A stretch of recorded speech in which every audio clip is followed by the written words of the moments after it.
Boa noite, tudo bem com vocês? Hoje nós vamos discutir um pouco o texto da segunda unidade, que fala sobre sociedade da informação e sociedade do conhecimento, né? Essa transmissão ela vai ficar gravada, eu vou postar no YouTube para vocês poderem fazer a consulta quando vocês tiverem a disponibilidade.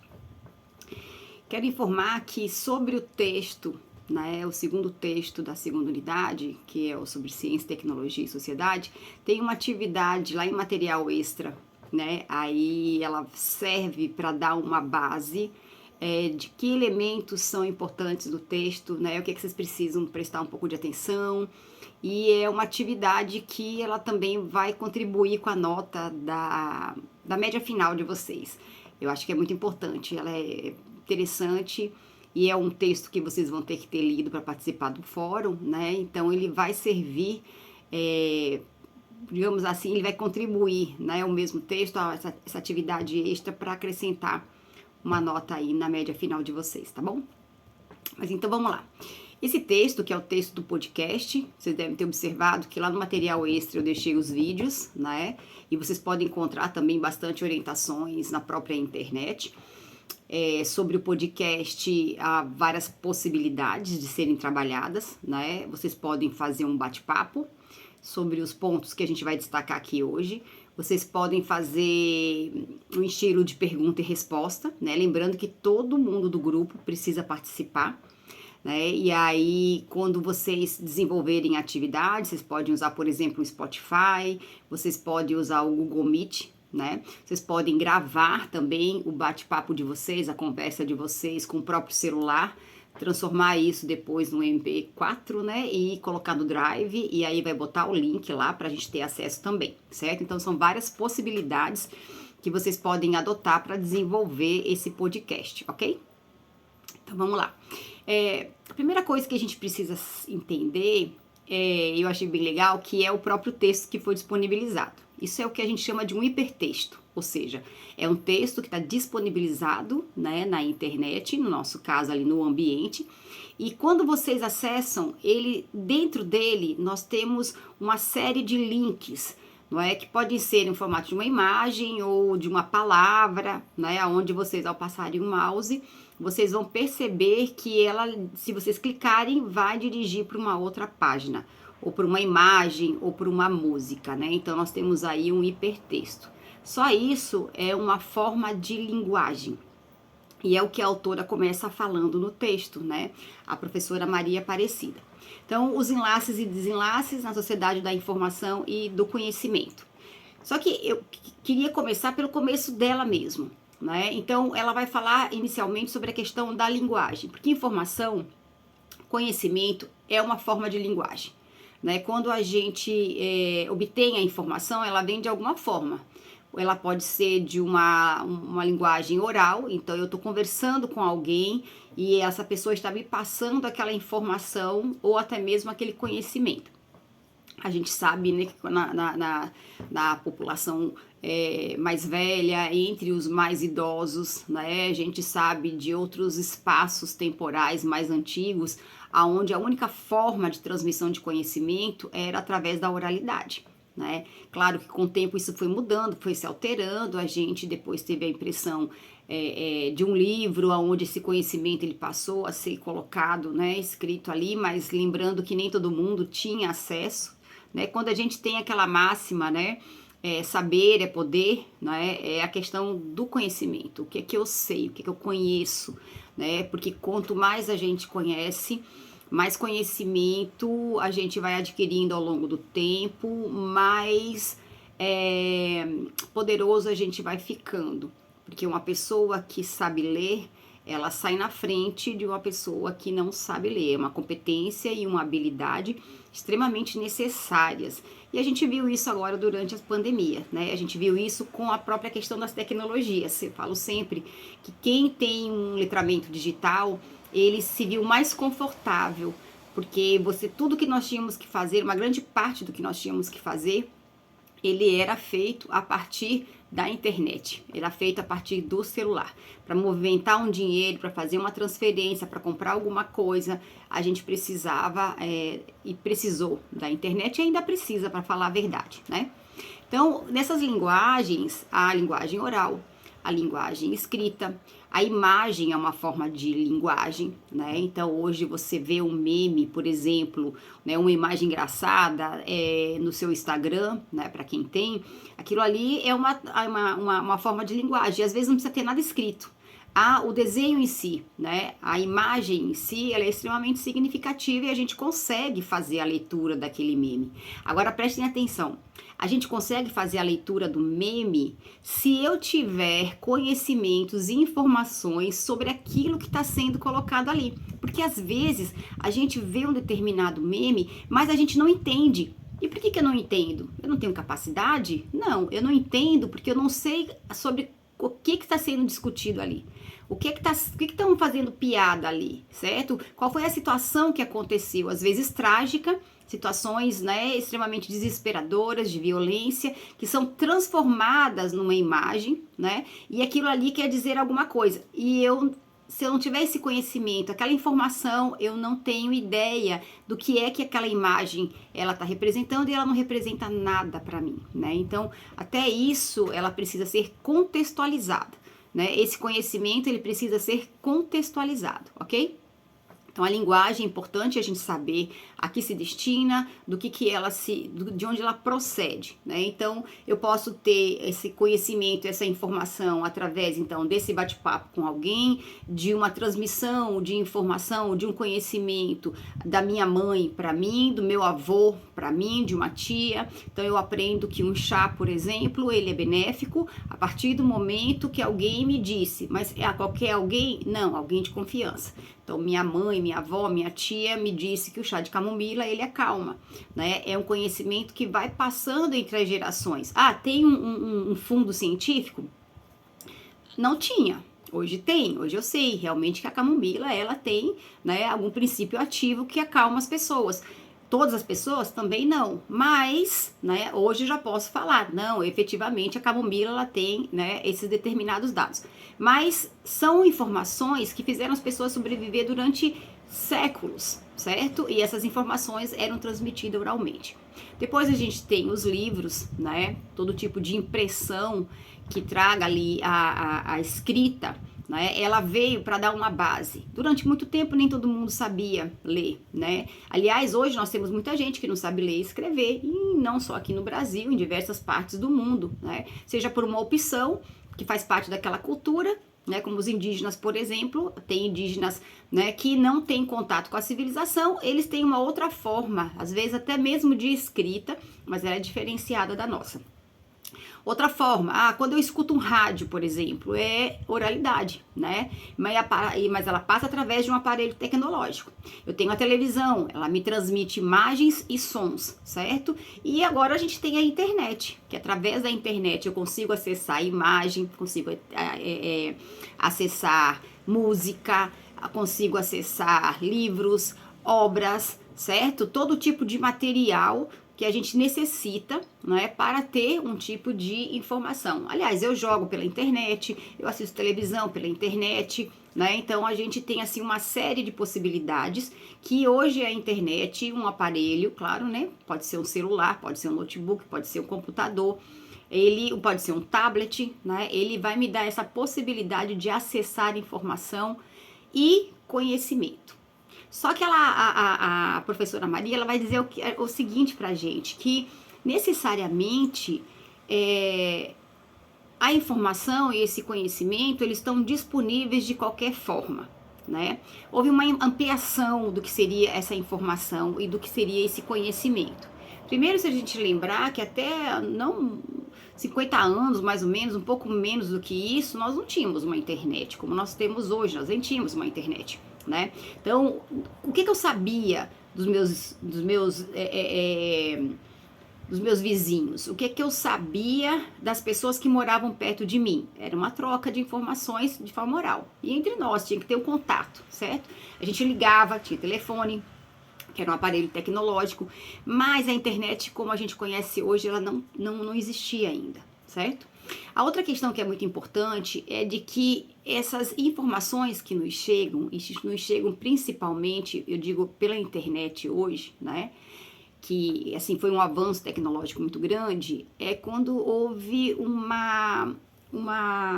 quando o distanciamento, né, que havia entre as pessoas, entre estados, entre cidades, entre países, não é?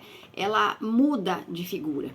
Né? Ainda que por telefone, né, pela televisão, a gente tivesse acesso ao que acontecia em outros espaços, quando eu tenho a internet, que aí você tem um WhatsApp, você tem um Instagram, você tem um Facebook, você consegue mandar imagens, e eu vou dar um exemplo agora do que está acontecendo, por exemplo, redundante, né?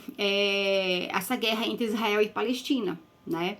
Se você ficar só assistindo o que as TVs, né? Uma TV Globo, uma Record, uma Bandeirantes, só o que eles estão passando, você vai ter um tipo de visão.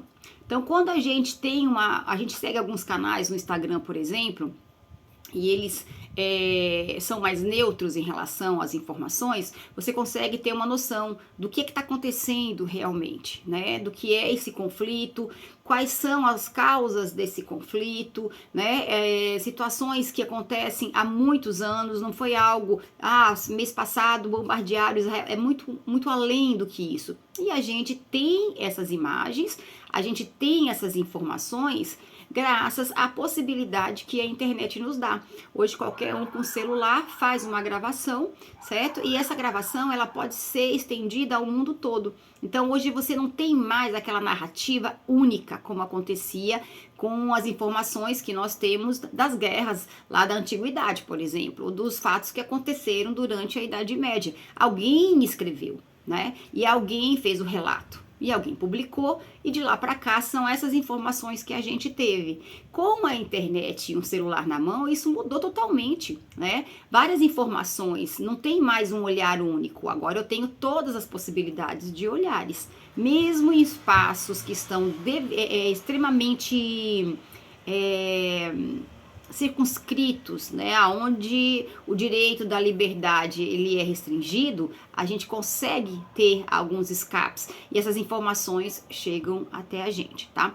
Mas o que acontece? O que a gente percebe ainda dentro disso? E ela vai chamar atenção por uma coisa que é muito importante, que essa questão então dessa informação, ela é uma informação global, né? Hoje eu consigo ter, se eu quiser, se eu procurar aqui na internet informações sobre qualquer lugar do mundo, sobre qualquer coisa praticamente, né? Só que isso, essa disponibilidade de informação, ela às vezes é seletiva, né?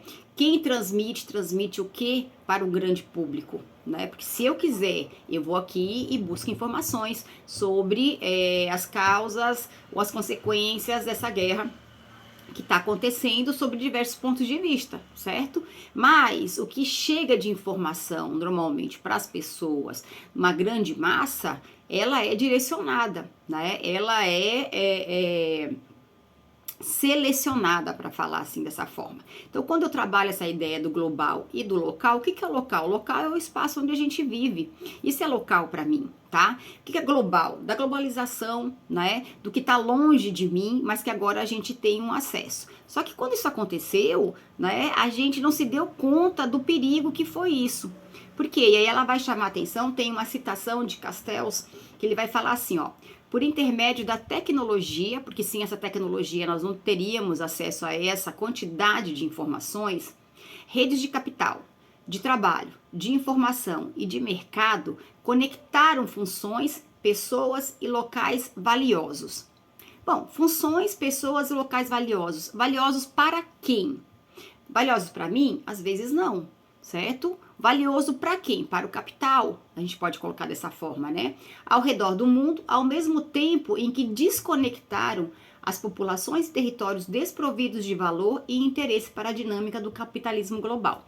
Então, o que é importante? Importante o que acontece na Alemanha, importante o que acontece na Inglaterra, alguns fatos, né? Importante o que acontece aqui no Brasil, alguns fatos, né? Algumas situações, alguns contextos. Por quê? Porque o que é importante, ele é veiculado. O que é importante, ele é mostrado. Mas aquilo que não é importante para um capital, ele não vem e ele não chega até nós. Então, essa informação e esse conhecimento, ele é selecionado. Você já conhece os algoritmos, né? Então vocês sabem que hoje eles direcionam, não é que eles escolhem total e completamente, mas eles direcionam aquilo que chega até nós a partir de buscas iniciais que nós mesmos fazemos. E quando a gente vai se dar conta, a gente começa a receber informações que só estão de acordo com aquilo que você gosta, daquilo que você concorda, daquilo que você acha certo, tá? E quando essa dinâmica do que é veiculado, do que é importante, né, ela é construída, né, então significa que nem toda informação ela chega.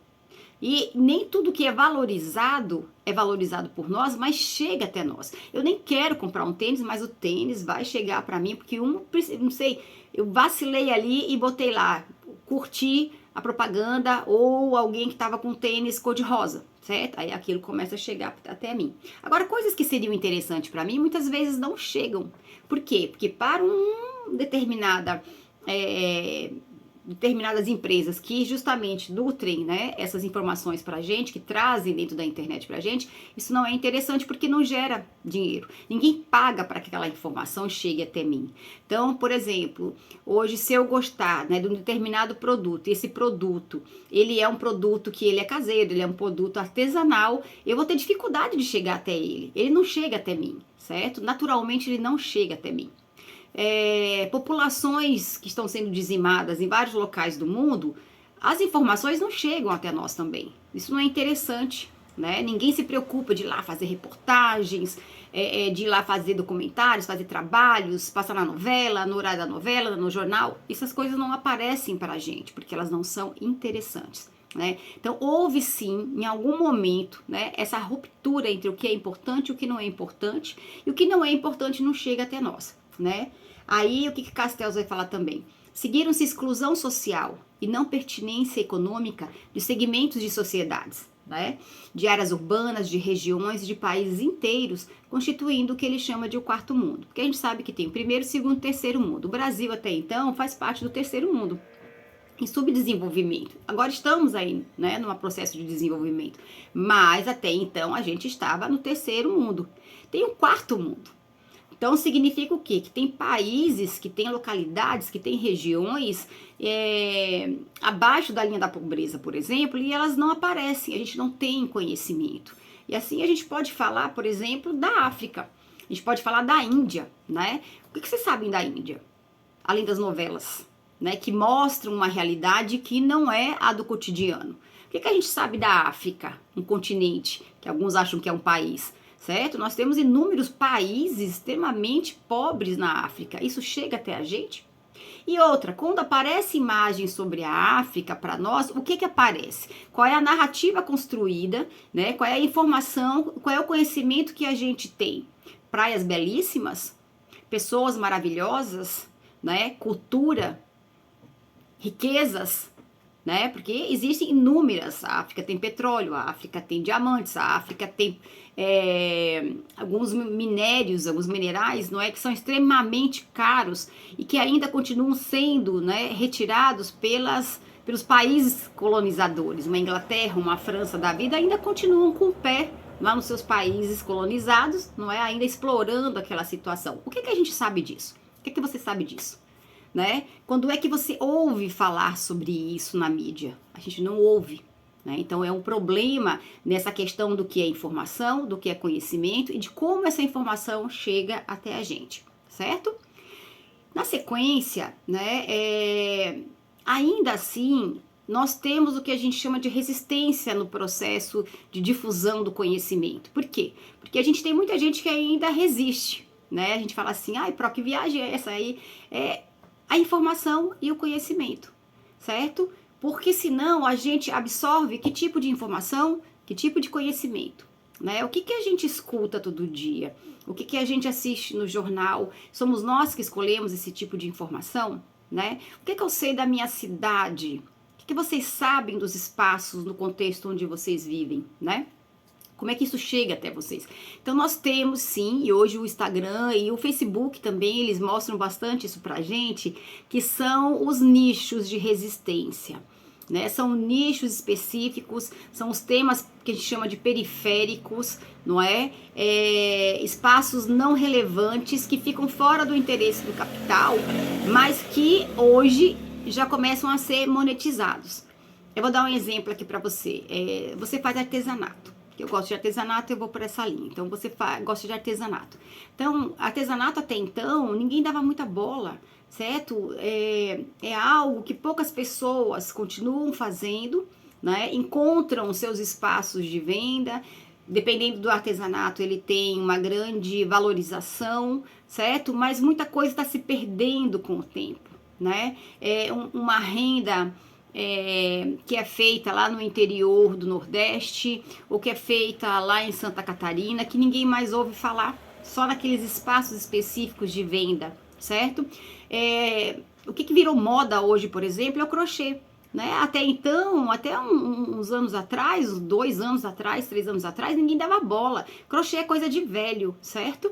E aí, a gente, hoje, quando você vai para mídia, todo mundo fazendo crochê, vendendo crochê, e as peças, né? Elas foram utilizadas nas grandes desfiles, nos grandes produtores de moda, né? Na Europa, por exemplo, e aquilo começou a pegar, o pessoal gostou e virou moda. Então, monetizou, certo? Você tem grupos no Instagram que eles até então eram grupos desconhecidos. Então, você fazer uma receita, você filmar aquilo ali, ninguém dava muita bola. Hoje, isso foi monetizado, isso virou uma forma de rendimento. Então, você produz conhecimento e você difunde esse conhecimento e você ganha com isso. Então, as tecnologias permitiram que esses nichos que até então ninguém dava muita bola, eles comecem a ser comercializados porque há grupos de interesse. O que é que você gosta? Você gosta de mecânica, né? Então, você vai ter dentro do WhatsApp, dentro do Instagram, no Telegram, no Twitter, eu não vou dizer que não é mais Twitter agora, né? No Facebook você vai ter grupos que falem de mecânica. Outro gosta de rádio, o outro gosta de jogos, a outra gosta de cozinhar, mas não é qualquer cozinha, é uma cozinha mineira. Nós começamos a encontrar esses determinados nichos nos espaços das mídias sociais. Então, essa informação que até então era relegada porque ninguém queria, quando elas vão para essas redes sociais, elas começam então a ser o quê? Fontes de renda. E aquilo que ninguém gostava passa por um processo de atenção. Vamos revisitar agora esse determinado conteúdo, né? Só que não é só isso. Nós estamos utilizando as redes sociais para produzir um conhecimento mais consciente. O que é isso? Porque a gente vai ver agora que a tecnologia ela precisa ser utilizada para uma série de aplicações, né? Entre eles é uma difusão de um conhecimento, uma difusão gratuita, principalmente, ela é gratuita, certo? De um conhecimento que vai pensar as nossas relações sociais, que vão pensar as nossas relações com o meio ambiente, com a nossa produção de alimentos, por exemplo. Então, tem pessoas que falam sobre a importância de uma alimentação mais saudável, que vão passar receitas de uma alimentação que você talvez não tenha carne, para outros que vai ser voltada mais para as questões de verduras e frutas, certo? Como é que você pode trabalhar a terra e fazer uma horta. Então, você vai ter uma série hoje de informações disponíveis no intuito de melhorar a nossa vida. E não é só, por exemplo, vender sapato ou vender uma roupa. Porque você ali já sabe, né? Se você procurou sobre uma geladeira, você vai ficar o mês todo recebendo ofertas de geladeira. Então é a mesma coisa. Só que tem gente falando o seguinte, olha, vamos consertar a sua geladeira? Vale a pena consertar a sua geladeira? Vale. Se vale, você conserta, então. Por que você vai comprar uma nova? Por que você precisa de um sapato novo se você já tem vários? Então, são discussões que elas vão sendo feitas e é um sentido de melhorar a vida do indivíduo, de melhorar a vida de um grupo específico, de uma comunidade, não é? Para que a gente possa trabalhar melhor o contexto onde a gente está inserido. Então, é isso que ela vem aqui. tem 3 perguntas que eu tinha levantado, né? Quais as diferenças entre sociedade do conhecimento e sociedade da informação? Na construção de um processo de aprendizagem, como pensar o excesso de informação disponível na internet e como transformar a informação em conhecimento. Então, a gente vai perpassando aqui, ok? Então, vamos lá. Tem uma citação que eu pedi para vocês darem uma olhada, que é de Kahn, que ela já é um apude de Bush, que ele vai começar a discutir o seguinte, que o conceito de informação, de sociedade da informação, está relacionado à inovação tecnológica, tá? Porque nós não estamos falando de conhecimento ou de informação, é sociedade da informação. Então, hoje a gente está inserido na sociedade da informação. Você consegue informação de qualquer forma, certo? Você tem um celular hoje, você está ligado com o mundo todo. Só que é o seguinte, a informação em si não é conhecimento. Porque não adianta você ter um monte de informação se você não sabe usar aquela informação. E essa sociedade da informação, ela existe porque a gente está dentro de um contexto de inovação tecnológica. Imagine a gente hoje sem um celular. Como é que ia ser? Como é que você ia se corresponder com a sua família? Como é que você ia entrar em contato com aquele seu cliente, certo? Com o seu aluno? Como é que funcionaria isso, né? Então, a gente tem. Ele vai dizer que enquanto o conceito, se a sociedade da informação está ligada à inovação tecnológica, a ideia de sociedade do conhecimento inclui uma dimensão de transformação social, tá?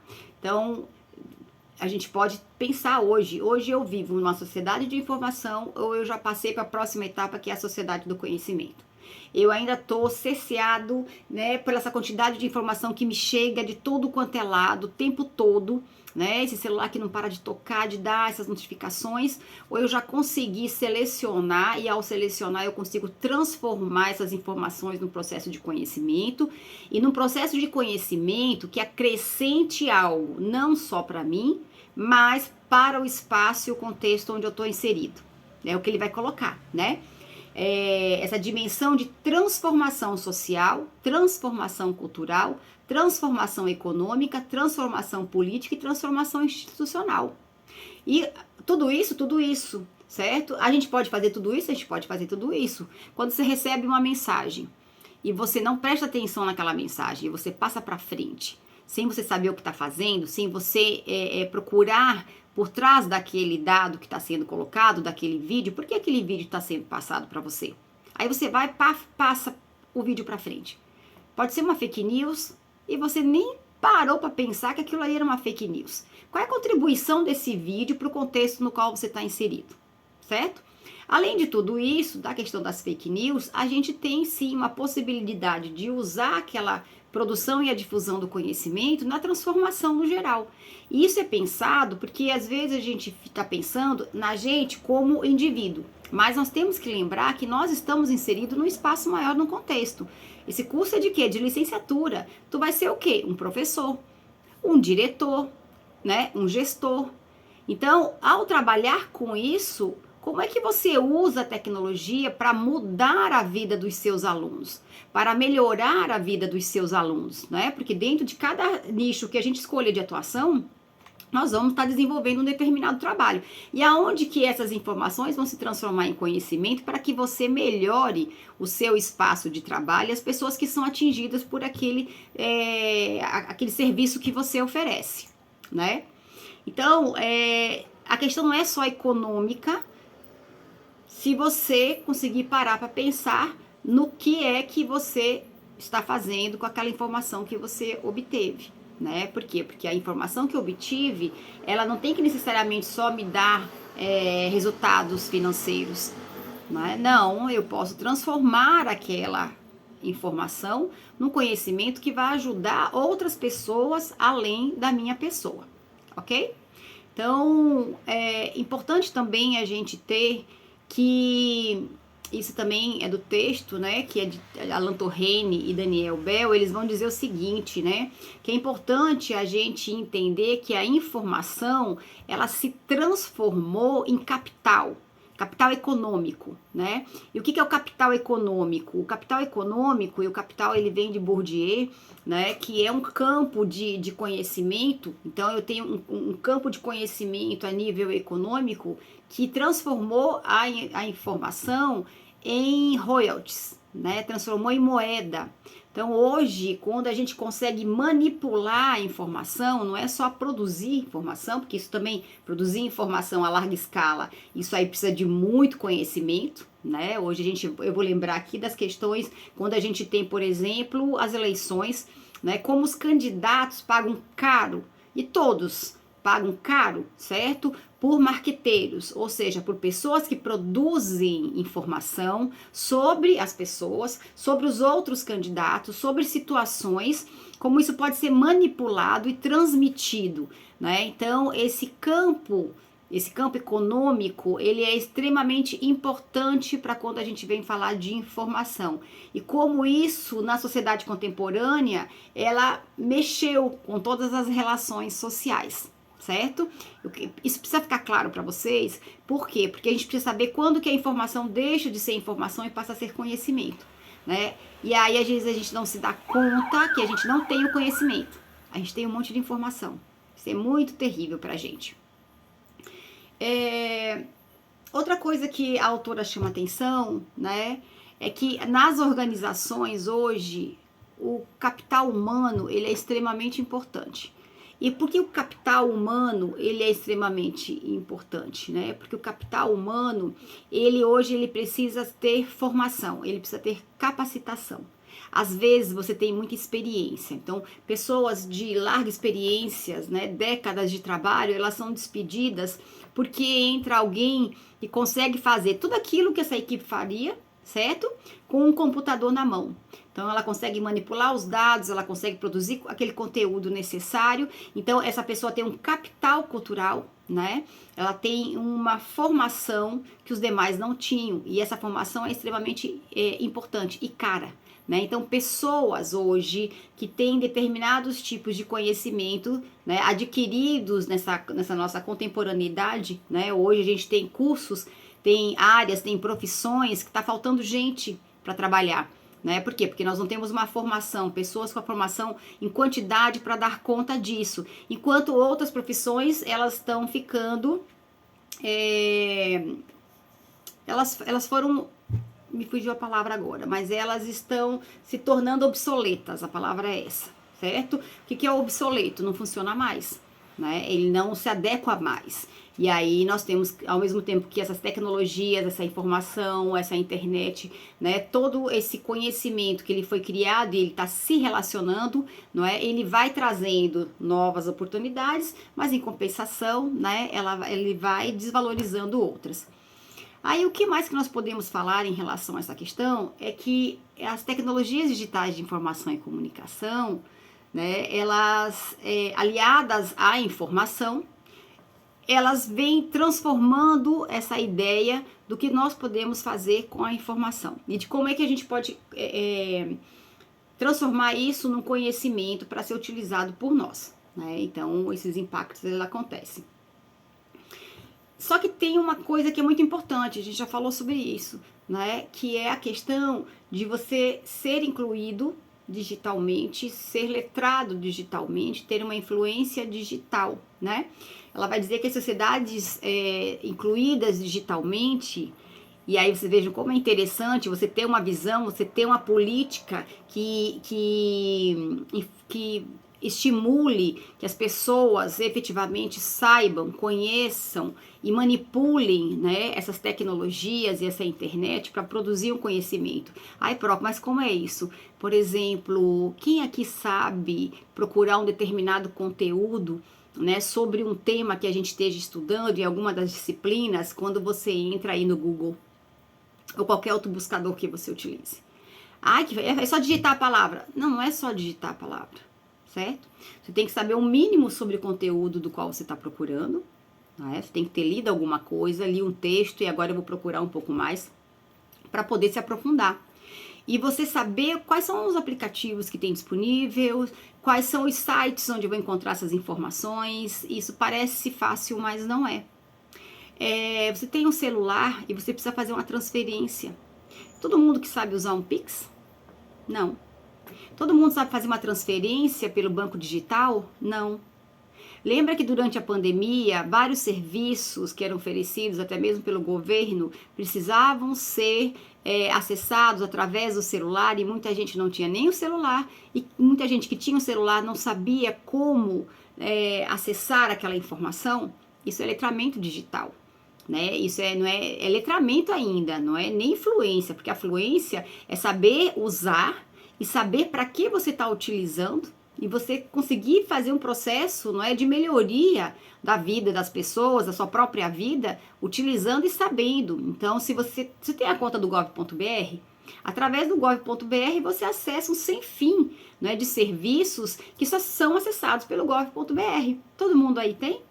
Tem que ter. Né? Porque a gente hoje quer até a carteira digital para você pedir, não é, para você baixar no seu celular e ter o acesso, ele pede lá o gov.br, ok? Então, esse letramento digital que é necessário para saber usar a informação, produzir informação e difundir a informação, ela vem através do uso das tecnologias digitais de informação e comunicação, né?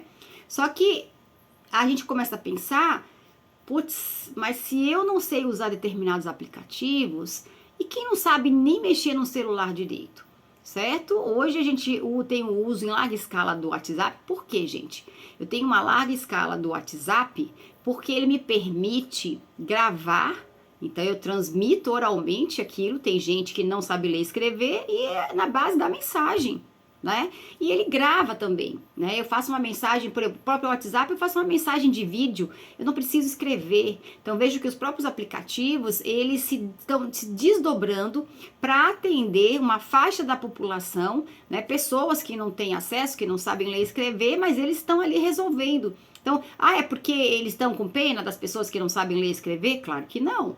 Né? Em algum momento alguém falou assim, olha, essa população ela precisa ser, né, apreendida, e é dessa forma que a gente vai poder fazer com que essas pessoas acessem, né, baixem esse aplicativo, e aí a gente consiga chegar a um número maior de pessoas. Então, o letramento digital, a inclusão digital, ela é essencial para que essas informações circulem e para que a gente consiga produzir um conhecimento. Porque hoje a gente está aqui, né, a aula ela vai pelo YouTube, eu estou gravando pelo celular, vou usar aqui o notebook para baixar esse vídeo posteriormente, não é? E fazer o download lá no YouTube. Então, eu tive que aprender, certo? Eu tive que me desdobrar para que isso possa vir a acontecer. E vocês aí de onde estão vão estar assistindo ou por um tablet, ou pelo notebook, certo? Ou pelo celular de vocês. Então, tem que saber mexer. Tem que conhecer um pouco para vocês chegarem até lá. Algumas atividades que a gente passa, e que vocês vão fazer outras aí durante, né, as disciplinas do curso, eles vão pedir um uso de aplicativo que vocês vão precisar aprender a utilizar, né? Então, isso se chama o quê? Letramento digital, fluência digital. Né? Então a gente vai melhorar a nossa qualidade de vida, nós vamos poder melhorar a nossa qualidade no desenvolvimento das atividades, na elaboração, não é, de determinadas atividades que são solicitadas, uma produção de texto. Daqui a pouco vocês vão ter que fazer um artigo, logo na sequência vocês vão ter um TCC, né? E a gente tem aplicativos, por exemplo, que fazem as normas da BNT para vocês, né? Eu não preciso ficar consultando lá a norma. Por quê? Porque tem um site, um aplicativo, toda vez que eu baixo, eu coloco ali, faço toda a minha relação, ele vai preparando. O próprio Word, ele faz isso. Agora, tem que saber, né? Qual é o letramento digital que vocês têm em relação a essa produção acadêmica da vida de vocês, né? E aí, essa desigualdade, esse não saber fazer, ele impacta a nossa vida. E eu não vou longe, não. Eu vou aqui, vamos falar de nós mesmos, né? Pra gente entender o que significa essa inclusão e essa exclusão digital, né? Se eu tenho a informação de como funcionam os aplicativos que vão facilitar a minha vida, que vão fazer com que eu desenvolva as atividades que são solicitadas, eu sei como é que eu uso um Padlet, né? Eu vou aprender como. Eu tenho que baixar, entrar no site do Padlet e começar a mexer. Eu vou ficar futucando ali até aprender. Ah, mas no YouTube tem vídeos explicando como Pronto, eu vou lá assistir, certo? Eu tô aqui escutando as pessoas falarem sobre e eu vou lá futucar até aprender a usar. Mas você tem que querer, você tem que saber, né, procurar. Você tem que ir ali no YouTube, saber que o YouTube existe. Você tem que saber procurar o vídeo no YouTube, assistir até o final. Aí você volta, entra no site, vai utilizando, volta pro YouTube. Então, é assim que a gente vai fazendo, Isso se chama, então, dentro do letramento, né, dentro dessa fluência digital que você vai desenvolvendo, ela facilita a sua vida. Você deixa de ser um excluído digital. Porque assim, ó, aqui entre nós, né, a gente precisa fazer um podcast. A dificuldade que está sendo para fazer um podcast. Por quê? Porque eu não tenho esse conhecimento, eu não tenho a informação que eu vou ter que ir buscar. Tem um vídeo, eu vou assistir o vídeo. Tem um texto, eu vou assistir, vou ler o texto, certo? Eu vou procurar a informação. Ó, eu não consegui, eu não tenho acesso ao Spotify. Pronto, mas eu tenho um celular. Junta aqui todo mundo, certo? Vamos fazer, fizeram um roteiro ali dos tópicos que vão ser trabalhados, debatidos, e aí a gente vai fazer o nosso trabalho. Eu estou começando a ser inserido digitalmente, não é? Nesse universo acadêmico dos aplicativos. Então a gente precisa tomar bastante cuidado com isso ali, né? Para vocês terem uma ideia de como isso é importante, né? Nós temos nos países europeus, por exemplo, o que a gente chama das competências digitais, né? E essas competências digitais, elas vão ser implementadas através de políticas públicas para que todos os cidadãos tenham um mínimo de fluência digital, porque se entende que o acesso à informação e da informação para o conhecimento, ele hoje se dá através das tecnologias, tá? É através de um notebook, através de um celular. Se vocês forem hoje numa biblioteca, quem é que lê um livro hoje? Vocês estão vendo os livros aqui atrás? São meus livros que ocasionalmente ainda um ou outro que eu compro, porque hoje tudo a gente baixa. A gente faz o download, eu compro online os livros hoje, você tem um Kindle, você faz a leitura por ali, você baixa o livro online, os artigos, gente, a gente baixa tudo artigo hoje aqui no nosso computador, né? Eu tenho aqui pastas específicas, temáticas, eu não preciso mais comprar livro, né? Você tem essa produção do conhecimento e a difusão, que é extremamente importante, do conhecimento, aonde? Na própria internet, né? Você vai ver que se você der uma olhada no plano de curso da disciplina, todos os textos que eu coloquei, né, para a disciplina da gente, e vocês encontram elas online. Ninguém mais hoje imprime material. Ah, imprime quem quer, certo? Se você quiser, você vai e imprime, mas não é necessário. Por quê? Porque você faz a leitura pelo seu próprio celular, ok?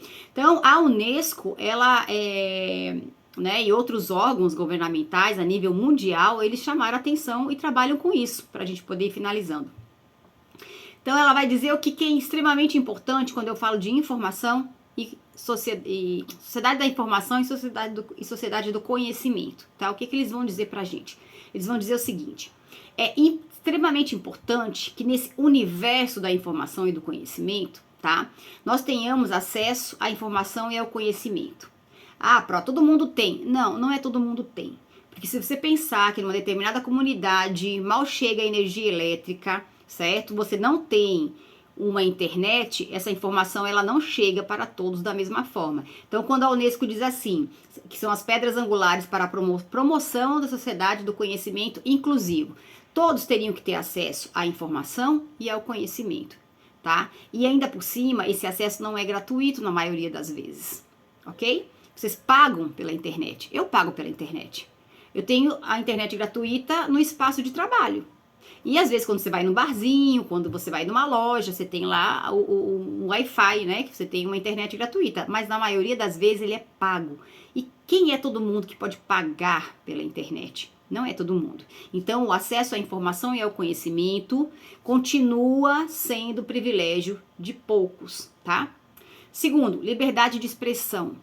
Dentro dessa informação e conhecimento, certo? Eu tenho que ter a minha liberdade de expressão. Sem esquecer que não é porque eu tenho liberdade, o direito à liberdade de expressão, que eu posso falar qualquer coisa, que eu possa dizer qualquer coisa. Nada que machuque o outro, nada que prejudique o outro, qualquer informação livremente veiculada, né, que seja uma fake news, que esteja ali promovendo a desgraça, ela não é para ser passada para frente. Isso não é liberdade de expressão, isso não é liberdade de manifestação. Temos que tomar muito conhecimento, nós temos que tomar muito cuidado com isso. Outra é o direito à privacidade. O que é o direito à privacidade? Direito à privacidade é saber que esses aplicativos que eu baixo aí no meu celular, esses 500 mil aplicativos, esses joguinhos que eu baixo no meu celular, estão roubando meus dados, tá? O Facebook roubou muitos dados. eles pegam todas as informações, as procuras que a gente faz, o próprio Google faz isso. Você bota lá você está procurando uma geladeira.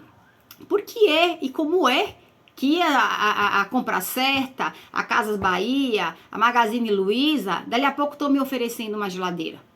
Quem foi que passou para frente a informação que eu estava procurando preço de geladeira?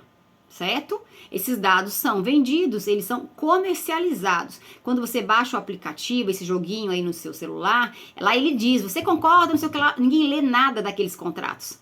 Você está concordando, eles podem usar a sua câmera, eles podem usar suas imagens, eles vão, o telefone, seus contatos, tudo aí, certo? É aprisionado esses dados, eles são comercializados e a gente, nem nada.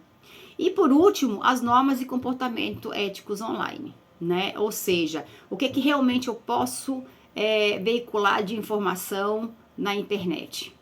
O que é que eu posso passar para frente? Por que eu não posso tirar foto de uma pessoa e postar na internet? Certo? Por que eu não posso utilizar dados dos outros e postar na internet? Por que eu não posso postar mentiras na internet?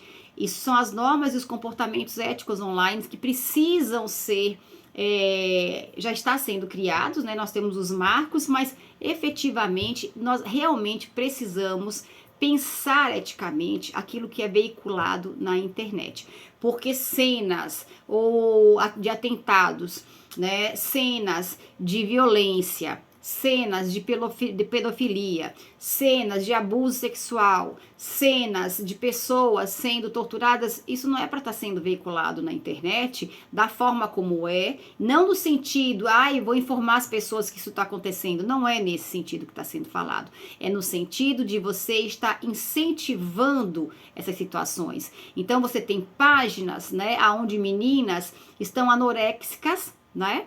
Magérrimas, não come, porque aquilo ali é criado todo, né? Uma encenação, é criado todo um trabalho de mistificação, de dizer que aquilo é bonito, que é o correto, que é o certo, né? E você tá levando pessoas a um suicídio, você tá levando pessoas à depressão, a uma ansiedade. Por quê? Porque está sendo veiculado conteúdos que não deveriam estar sendo veiculados.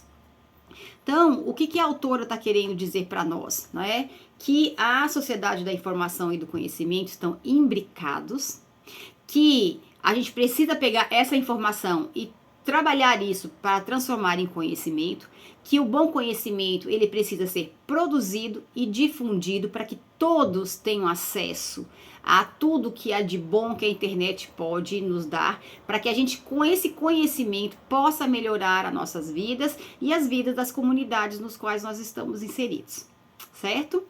Então, releiam o texto novamente, não é? Vejam lá o que ele está interessante, peguem os pontos principais, vejam no que vocês vão querer trabalhar melhor, né? Porque lá no podcast de vocês vão fazer algumas escolhas, vocês vão escolher alguns temas, alguns tópicos, alguns elementos interessantes no texto. Não precisa trabalhar tudo que está lá, nem dá, né? Mas façam um roteirozinho, elaborem alguns elementos, escolham algumas coisas que vocês acham interessante para que vocês possam postar, né? Na hora de fazer a entrevista, na hora de fazer a conversa, né? E ao postar a gente consiga escutar e entender, ter um fio condutor, né? Naquilo que vocês estão querendo transmitir, baseados no texto. Posso procurar outro conteúdo por fora? Pode, mas eu vou dar um conselho para vocês. Se prendam ao texto, né? Porque às vezes quando a gente começa a procurar informação demais, a gente acaba se perdendo naquilo que a gente está querendo transmitir, tá certo? A gente se vê, deixa eu ver qual é o nosso dia de encontro. Nós nos vemos aí no síncrono mesmo, é no dia 27, certo? Aí até lá, se vocês tiverem qualquer dúvidas, vão colocando ali no chat, né? A gente tem as mensagens no Moodle, pode botar que eu tenho respondido. Um abraço, boa noite.